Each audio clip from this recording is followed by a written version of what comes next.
Welcome to our podcast. My name is Timo Gutierrez, and this is my co-host, Jonathan Lowe.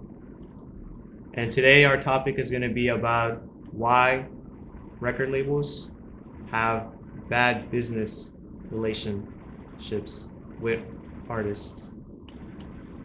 So, as you might know, there are many up and coming artists that want to become famous. They want to become like rich. They want to be well known. They want to promote their music. Yep. And what better way to do that than to sign with a record label? There are many record labels like Top Dog Entertainment, Cactus Jack Records, Dreamville Records, OVO Sound, Yeah, OVO, yeah. among many others. And what many people don't know is that signing to a record label is not usually the best way to go, because even though you might think you're gonna get money, you're gonna become famous, well known, eventually you will realize that it's all a scam. Because what artists do is that they want to reach out to the best and to the, youngest, hungry, up and coming artists, knowing that they will sign to, any contract that they give them in order for them to basically get money, have the chance to get up and close with luxurious cars and see, I guess, beautiful women and other stuff like that. It might sound great, but then the debt and the cost of all that comes to them and they realize that they're trapped.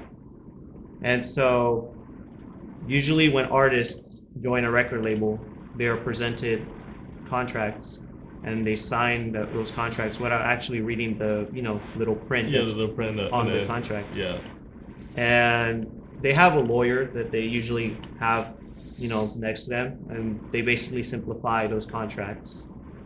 And while this helps them understand the most in a simple way, it doesn't really get everything down to detail. And usually these artists, they begin their career with these record labels where they're given in advance. So the way this works is they're given a small lump of money, usually 500,000 to about 2 million. And so this money is given to them and they're like, hey, we're gonna give you this money and you can make whatever you want with it. Music, spend it on whatever you need for your music video. Like you could spend it on cars, on jewelry, you can rent out locations, but it's not up to the artist's choice entirely, because they actually give them like a list of locations or cars to buy. You have to like select from. Yeah, all within that budget. Sometimes maybe even going over the budget, but usually around within that budget. And they have this all planned out. So basically the artist, he rents out the location where he's gonna record his music, the studio, which is usually like around $150 to $300 an hour, not per day, an hour, which is, it racks up over time. Especially if that artist wants to stay in that given location for a while. He's recording music, he or she's recording music, they're editing music, they're doing mixing, they bring in other people to help them, like producers and even other well-known artists. And yeah, it basically goes up, like the price of and the cost of making music and stuff. And that's not even counting the fact that he or she may have also bought additional items or expenses for like a music video, for instance. And so it might be like they use up a third of what they're given, and so there's still that 2/3 that's left. And so sometimes artists, because they have never had this lump of money given to them all at once, they usually spend it outside of what the contract or record label asks for.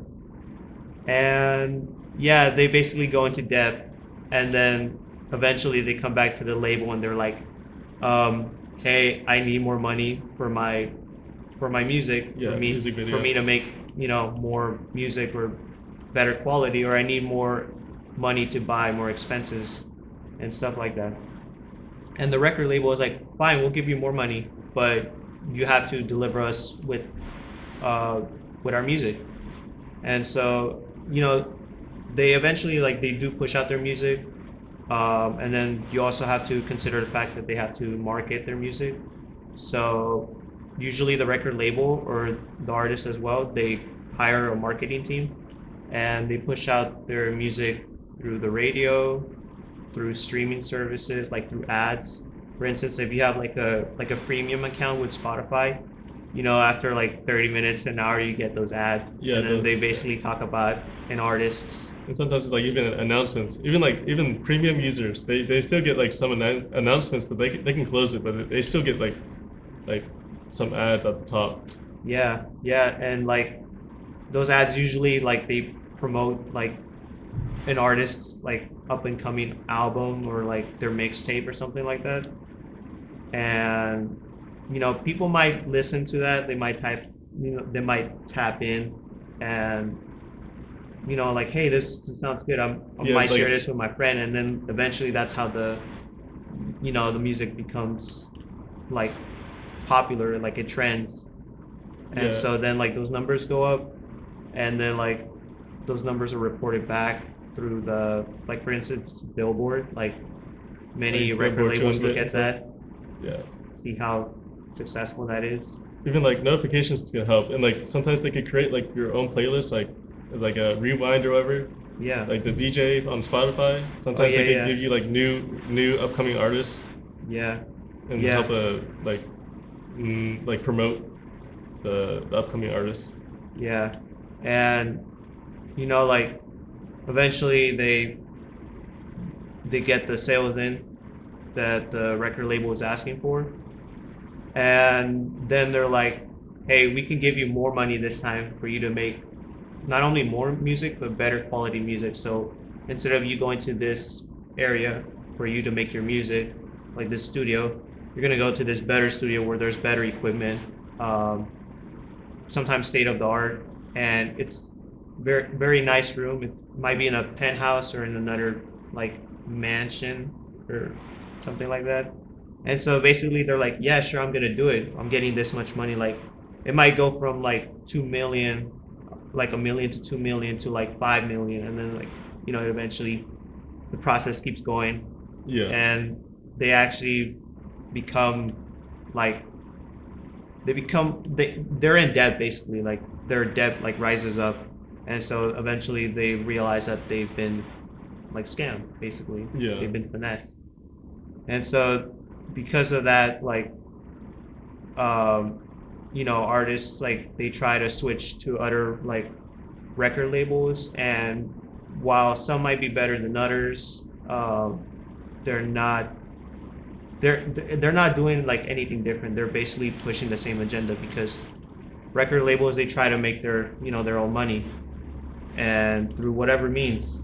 So even if a artist like wants to go on tour after their album has become successful, they might think that going on tour they're gonna get like a lot like of yeah, profit yeah, from that, because there's a lot of people going, a lot of people are paying for tickets. Even like people pay for tickets where they're resold in other websites for like double or triple of the original sale, and they probably think that, oh, I'm probably gonna get more money doing this and being with my record label and stuff. But what people don't know is that even record labels, they also like can control that, because there's actually a specific contract called a 360 contract, where basically any money that the artist makes off of their work, off of their music, a lot of those profits go back to the record label. So even if an artist like tries to promote their music like on Spotify, for instance, or any other like digital streaming platform provider, um, a large chunk or a large percentage of like how many streams they get per song or per album, a lot of that comes back to the record label and not the artist. Like I believe the pay rate for artists on Spotify is $0.006 per stream. And so a successful album would probably have a couple, maybe even like couple hundred million streams Yeah. in little over under a month, give or take, if it's really successful. But even with that many streams, they're still not getting back enough returns, enough money for themselves because it is, like I said, it is expensive to produce music, to have like these locations to record music, studios, and then like having people work with you, like producers and like mixers and stuff like that. And you also want to take note that there's also features that are on the album because some artists like they choose like not to have features, but then it's also up to the like record label because they also want to have like the most like streams out of a song or of an album. And so Yeah. having features from well-known artists, even if you're an up and coming artist, having features from big artists, um, while it may help the artists like get more streams, it actually really helps the record label more than anything. Yeah, and so like artists that like want to make profit, they probably want to like make merch like, or go to tour, but also like the record labels also like they probably take like a portion of that money. Yeah, yeah, and like artists like later on into their careers, they start, well, actually from the beginning they make like merch and stuff for their tour and stuff, but they actually later on in their careers they start getting into like clothing and like they market their brands of clothing. Like Travis Scott, for instance, he has like his sometimes when he releases clothing, he has like signature sneakers, Yeah, like the Travis Scott Air Jordan 1 Low. yeah. Those were pretty popular in the early. And sometimes he makes like merch for the shoes, like around like just like new merch around the shoe that he's Yeah, like coming out with to like help yeah, promote it. yeah, exactly. And then like, well, it's in the artist's interest to do that. Like, um, they make their own clothing and stuff, and it has their own designs, and it's something that they enjoy doing, but they also do it because they're actually not, getting that money from record labels, from their own work of art, from their own music. And so, they do that. They push out clothes and they release maybe sneakers, right? They Yeah, collab with so like yeah, Nike, for instance. yeah, yeah, like collab with like big brands, Yeah, like Dior, like Nike, Adidas. yeah, yeah, and there is success in that because like many of these listeners, many of their followers, right? They they look up to them. They look up to these artists because their music is inspiring and stuff, and they want to be like them. So they will obviously buy those clothes and signature shoes from them, to support them, to, kind of like be like, hey, I'm a fan of this artist. I'm showing it off by wearing his clothing, his shoes. And while it it's kind of like different, like the way that works, like that's kind of like different. Like there's different marketing for that, for the clothing and stuff. Um, it's not usually under a record label's, control, so that's why there's more freedom. Yeah, pretty. Yeah. There's more creativity in that area for an artist. Hmm. But anyways, yeah, record labels, they control a lot of what an artist does, even when they go on tours. And eventually, like an artist feels frustrated and tired, and they try to go to different record labels once their contract ends because they usually sign like a multi-year contract or like a specific like amount of uh, like for example, like Drake, I believe he signed a $500 million contract. Yeah. with Universal Music Group, because that's the record label he is with and stuff. Because it's Universal Music Group, Warner Music, and then Sony Music. Those are like the big three labels. Yeah. There's actually smaller labels as well, but those are usually the big three, the ones that have like powerful artists like Drake, Travis Scott, SZA, Hey, Kanye. Kanye West. Yeah. Well, actually, Kanye West, he was with like Good Music and Def Jam, but he kind of like moved out, Yeah. and I think he's going independent or something. I heard that he was trying to sign Lil Durk, but I'm pretty sure Drake stole Lil Durk from him, and that's why I feel like that's why Kanye, has beef with Yeah, Drake. and the thing is, there's actually, because all of us like at this point have heard about the Kendrick Lamar and Drake beef.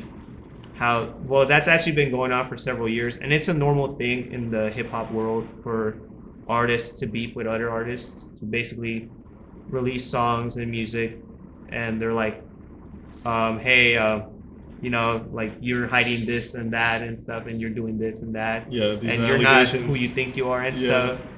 And it's pretty entertaining for a lot of the listeners for many fan bases, especially the ones who beef, because it usually when artists do that, they bring out the best of themselves, their creativity, and artists or like listeners like that of an artist, like they want to hear the best of them, like how creative they can be, how they can fire back and throw shots at the other artists and stuff. But like I said, that's normal in hip hop. Like a lot of artists want to go for the crown, like they want to be number one Yeah. and stuff and acknowledged. Um, and when the Drake and Kendrick Lamar beef was happening, there were actual songs that were dropping like back to back. Like Yeah. usually, I think earlier on, like in the '90s, that wouldn't be the case because that was like when Tupac and Biggie were beefing, right? Yeah. And it's kind of different times now because we have the internet and stuff. We have social media, and when things are like stated or announced, it spreads like wildfire. Yeah. So- It's like instant. Like is it like it's like even Yeah. seconds. Like it can like go all over the internet. Yeah, it can jump from like one platform to another in like a couple minutes. Usually, the first ones to say anything or hear anything from like a social media platform, usually the first platform is Twitter. Like a lot of people go to Twitter Yeah. or yeah. X. It's called X now. Yeah. Uh, but yeah, a lot of people like they get like, I guess, like not breaking news, but more like, oh yeah, this is happening right now. This is hot stuff. And people check that out, and then like it spreads out in Like Instagram and like TikTok and stuff. Yeah, and then like people like listen to it there, and then they go on YouTube and stuff. And record labels they take note of that because they actually also like they kind of use artists to have them like promote their music online or announce their music through social media. Yeah. So even though you might think like, well, an artist does that to promote, their music for themselves as well, but it's also the record labels telling them like, oh, you have to promote your music or you have to promote your single, right? Because this guy, like, he's trying to take your number one spot, Yeah. and we don't want that. We want you to be number one, and we want you to push out your own music. Just do whatever you want or do what you can. We know that you're gonna bring us amazing results, and those amazing results will be the number of streams that they would get from that artist, so that they can get the most money.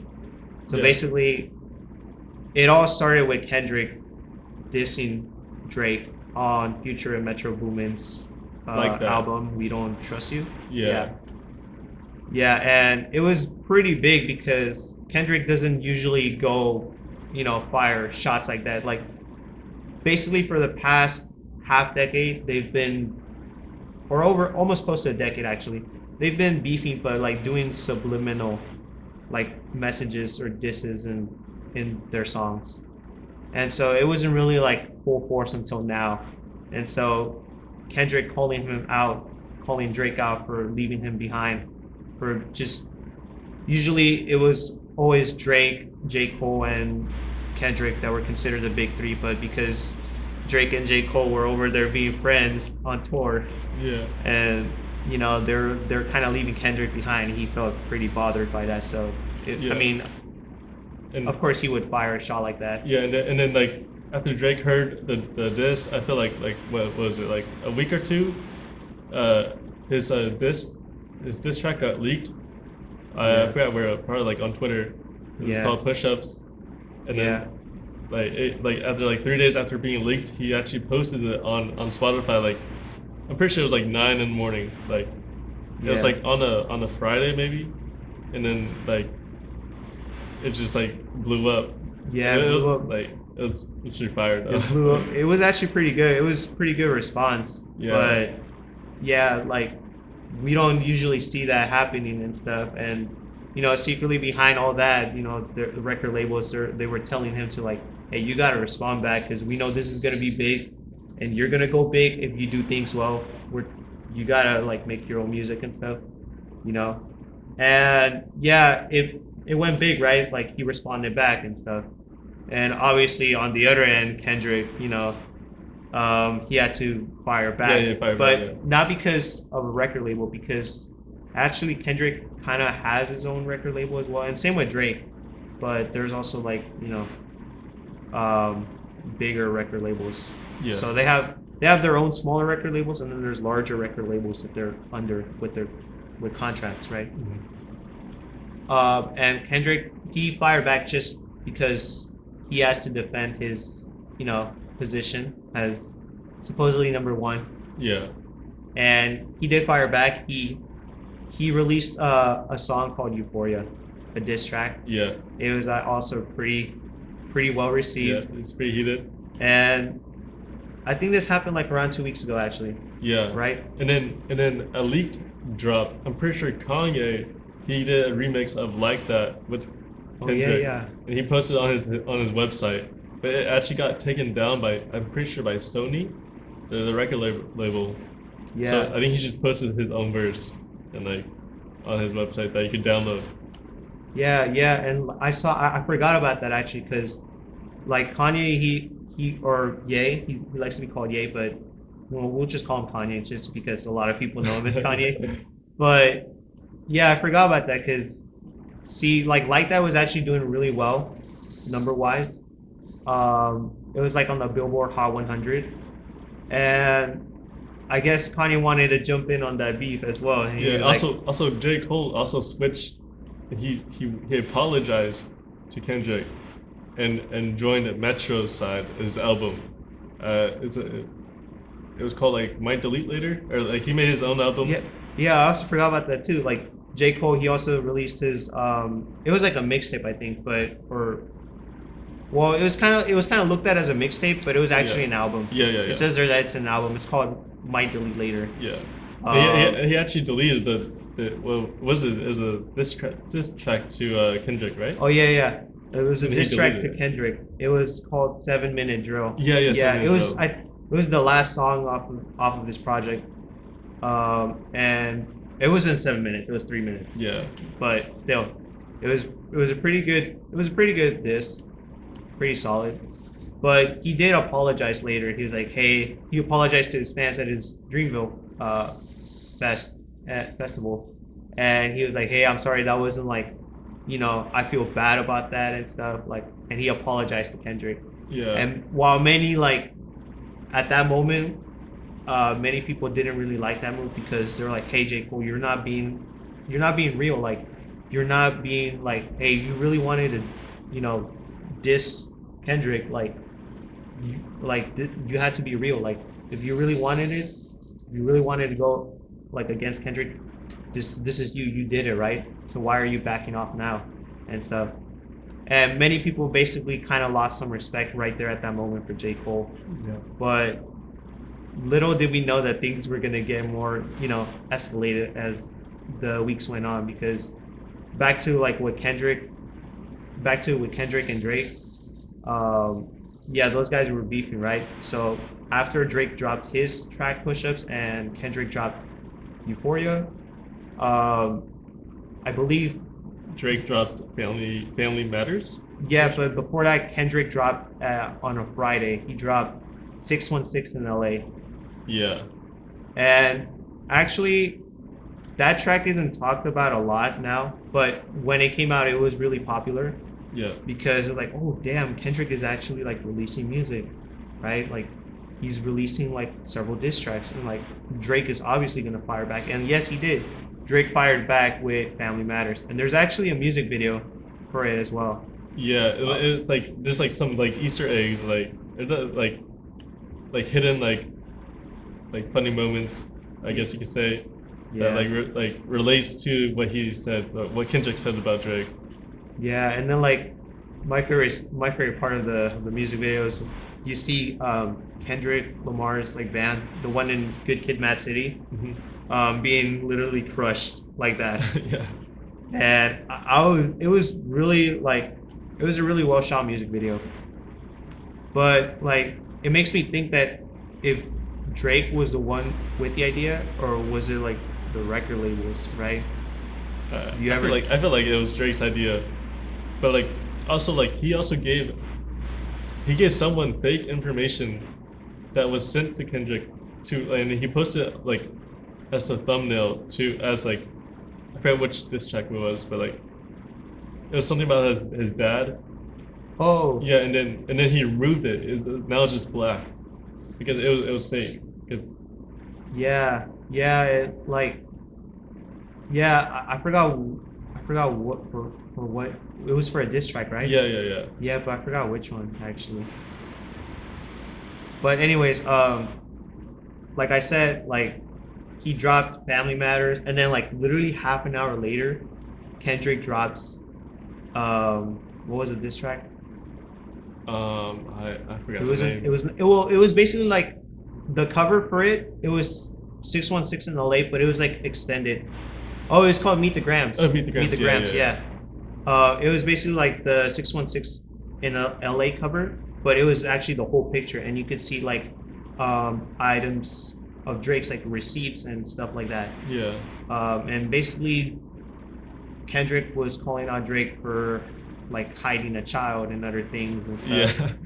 But like, you gotta wonder like, where do you get this information from, and stuff. Like, some people are saying this information like he got it from tweets, and Oh yeah, I saw like the other tweets. people are saying that it was like misspread information, like Yeah, it's not real and stuff. And other people are saying that it might even be like information that was just like made up just so it could go viral because maybe there's a hidden agenda behind all that and stuff. yeah. I saw like a tweet back in like 2013.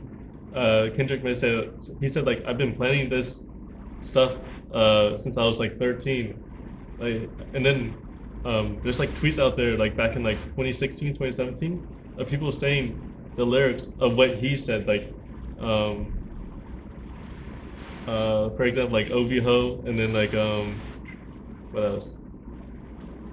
It was like five other lyrics that he got from the Twitter and he put it in his music or like In the music, musicgrams. yeah, in Meet the Grams.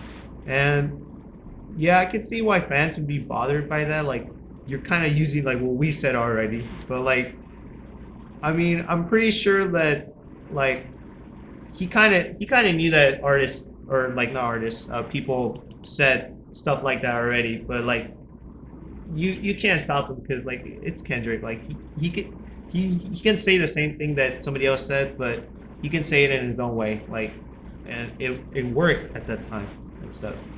And yeah, and then like Drake dropped let's see. Oh no, before that, before Drake dropped that song, Kendrick released another diss track. It was the one that's been trending, Not Like Us. Not like us. Yeah, it went number one at the Billboard Hot 100 this past week. Yeah. I think that was the best best diss one? track. Yes, that was the best one out of well, Kendrick's diss tracks. I don't know about Drake's diss tracks. If I were a Drake fan, I would probably Family Matters, because it was really Yeah, but fact. I feel like it's like separated in two parts. Like he listened to it like push-ups and then Family Matters, it like Yeah. connects, you know. So I Yeah. feel like it's like one big diss track. Like, what? Yeah. How many minutes? Is like 14 minutes in total. Like 7 minutes and 7 minutes or something like that. Yeah. Yeah. Yeah.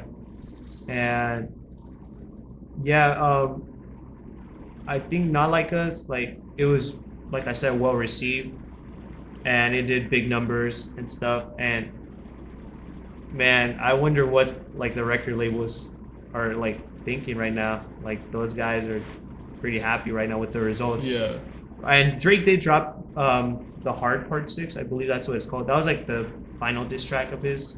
yeah. I heard that he's making like he's like posting on his story like he's like about to like cook He's something. like about done, but like he's gonna make something. He's gonna cook up something. Yeah, and then did you hear about the um what was it called? It's like the shooting at his house or something. Oh yeah, Like an intruder. yeah. I'm not sure what I it is. think the beef might be going a little bit too far. Maybe that's why he said that he's kind of done with it. I don't know if you saw that story. He was like, I'm done with it. I'm working on something for the summer or something Yeah, like and then he's like, it's like he at the news like, can you stop flying your helicopter like around my house? I'm that. Oh trying to yeah, sleep. yeah. That was pretty funny. Yeah, I think that's why the beef also ended too, because um, people are kind of messing with him now. Like Yeah, there were actually people trying to break into his house, which again, like that's pretty messed up because you're invading someone's privacy and stuff like that. yeah, And then like also the helicopters flying over his house, that's a little bit rude as well. Like yeah. I mean, he is a person, right? He does need privacy, and it's kind of. Also people like breaking, vandalizing his stores, like his OVO stores. Oh yeah, I forgot. Yeah, It like was spray painting and breaking in. was it in London? I forget. Yeah, it was like somewhere in Europe. Yeah, it was somewhere in Europe. Like the OVO store got vandalized and stuff. Yeah, Yeah, that I'm pretty. Yeah, I would probably like kind of lay low, yeah, cancel, like not continue with the beef if things were going like that, because people are even getting hurt. Like I think Drake's security guard, he yeah, got yeah. shot. Like his security guard got shot, and I mean I don't think he was at his house, but like people are getting hurt now because of this. So I think he was like inside the mansion or something, like in the front yard or something, like guarding it, like behind the gates, but somehow like he got injured. I don't know. yeah, It's like a drive-by or something. I don't know. yeah, there's just somebody like passing by with their like in a van or SUV or something like that. Just people messing around like that. But you know, those diss tracks, they gathered a lot of attention. They gathered a lot of streams, right? Yeah, And so probably like over like 200 million in total, maybe. yeah, for like all of them and stuff. Yeah, and it's not even been like. Well, Has it been a month? I feel no, like. it has been like 2 weeks. That happened like 2 weeks ago. All that, Yeah. like yeah.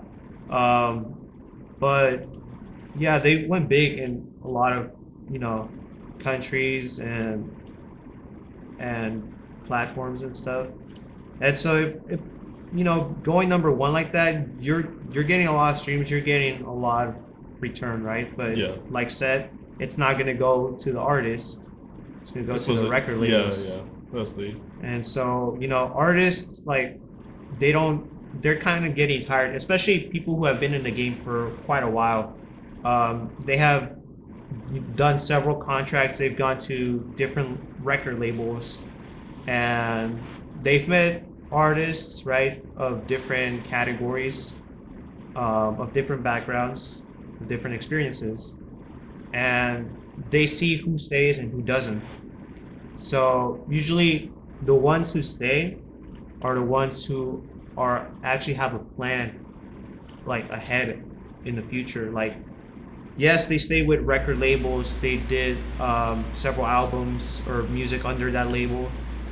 They went on tour. They're pretty well known, and eventually, like you know, they've kind of matured to the point where they realize that I can't be with a record label because I am not. I'm already big, right? I've Yeah, already they don't need established myself. their like stepping stool. Like I feel like record labels are like stepping stones for like artists that like could bring potential like outcome. But like Yeah. if you're like really big, I don't think you need a record label. Like I feel like you can just like like for example like Travis, like he made his own His record own record label, label. and then he wants to like sign like um potential artists. Yeah.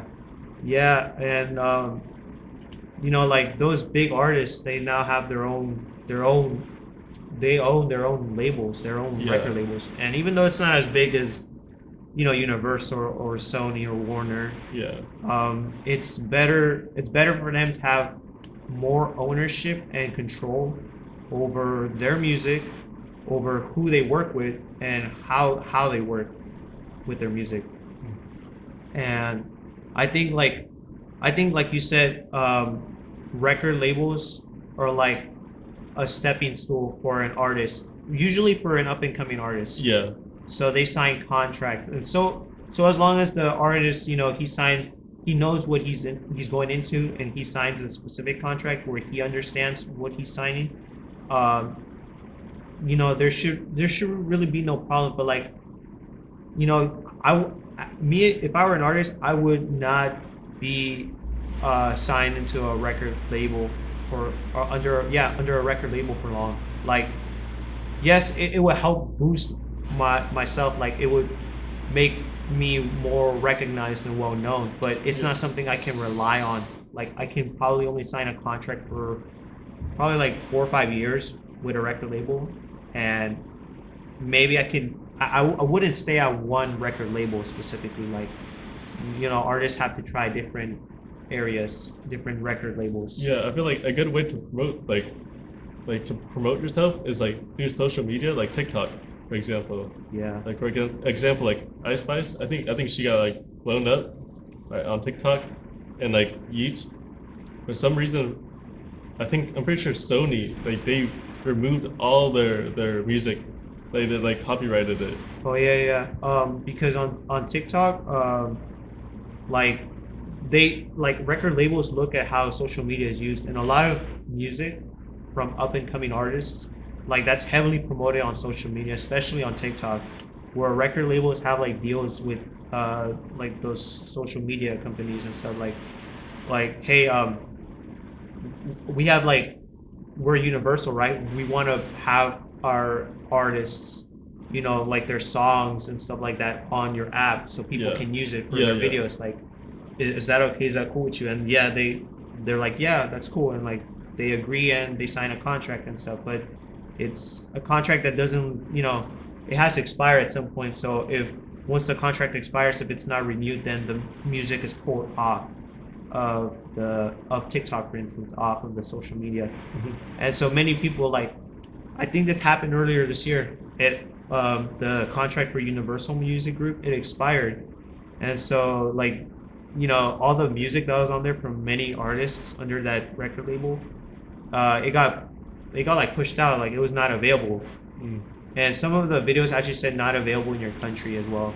Oh, Which I don't know if that's entirely true. Like maybe it's available in different countries, but yeah, yeah, that happened, and a lot of people were upset and like, hey, what's going on? Like, mm-hmm. why can't I put this song for my video?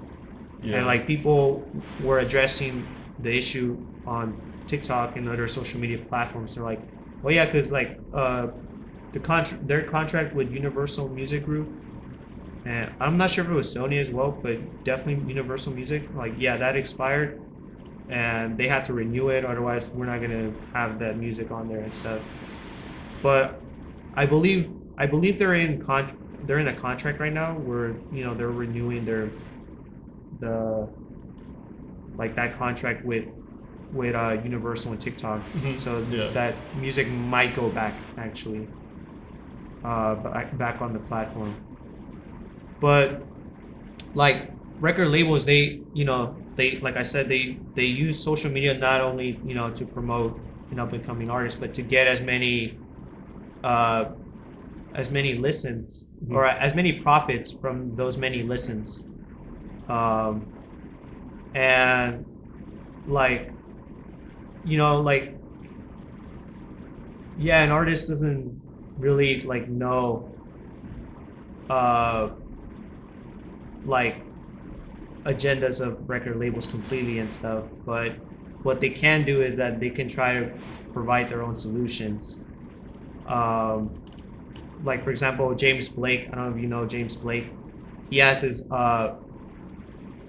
he's trying to launch an app or a website called Yeah, Vault.fm, yeah. where he's pushing out his released and unreleased music for a small fee of $5. So instead of you going to a streaming service where you listen to their music for free, but they don't get paid well enough, you go to Vault.fm and you listen to his music for only a small fee, like $5. Yeah. And yeah, it's basically like the artist, he interacts with the audience, with his followers, like directly. There's like no middleman, no record label in between. Yeah. So he sets, I guess, the price or whatever, like, or what music he gets to put out, because sometimes record labels, they control that as well. Yeah. And also, I don't know if you know Kanye and Ty Dolla $ign. They're trying to promote their up and coming album Vultures 2 on an app called Easy App. Yeah. Yeah, and like I don't know if the album is gonna be paid. Like I heard it was gonna be, you have to pay like $20 for it. I'm not sure how much the price is, but like But it's gonna be on the app. but yeah, many people were kind of mad because of that. But like after what we said today, after what we have discussed, you can see why artists are trying to push out their own solutions. They're trying to create, apps or be part of websites, have their own record labels where they can actually bring out the best of artists that they select, knowing that their their legacy as well as the future of other artists can be carried on in in a safe, in a well respected, and in fair business Yeah. relationships. I feel like it's kind of hard because like I feel like not much people would want to like download an app just to listen to like one album. Like Yeah, but that would be like the artists that are doing this, they have already been with record labels for a while, yeah, and they're promoting it. They're actually before they promoted it to an audience of people, they worked with other artists. They're like, hey, I'm working on this project. Maybe you could help me and stuff. We could help each other. Like we don't need to, work for or push our music through record labels. We can do it on our own platforms.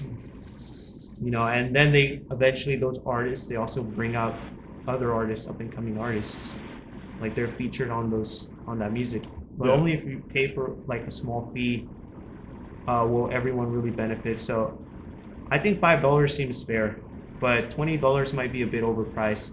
yeah, If maybe you were getting like, I don't know, maybe like a free pair of shorts or something, yeah, maybe. Or you could have like a business model where you buy the album, but you also get like credits. yeah, And so so like those store credits, you could also use it to buy like merchandise. Eventually, like let's say you buy music like $5, you get like, I don't know, like maybe 5, 10, 20, 25 credits. And depending on like what you're buying or what you can buy, you can use those credits to actually buy a product and stuff. And fair business for both the artist and the followers, the people Yeah. of that artist. But anyways, any final thoughts on this issue? Nah. I think we went over like a bunch of topics. Yeah, and I believe that I wouldn't say that record labels one day will be gone. No, they will still be a thing, but many artists probably in the future are going to realize that if their work is not valued enough, it's better to go independent and solo and have the support of your audience rather than the support of someone like a record label who just uses your talent and your creativity so that they can get the most money out of you, Yeah. out of your own art, But that's about it for this podcast. It was really fun talking with my co-host, Jonathan Lowe. I'm Timo Gutierrez and Jonathan Lowe, and this is our podcast, signing off.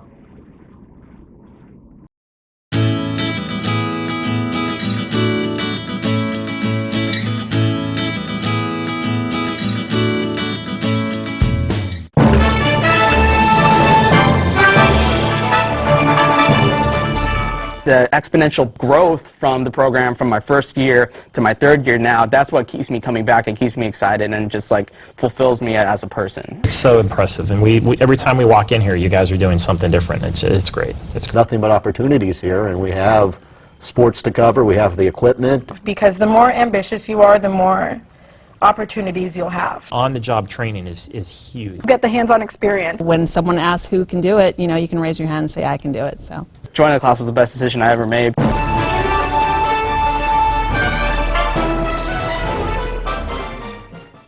Stand by, we're going to go to cut one. And cut one. Cross court to Audrey Jones. Audrey for three. It is good! With 1.3 seconds left on the game clock, Audrey Jones with one of the biggest shots ever. the sky's the limit, really, with what we can do here.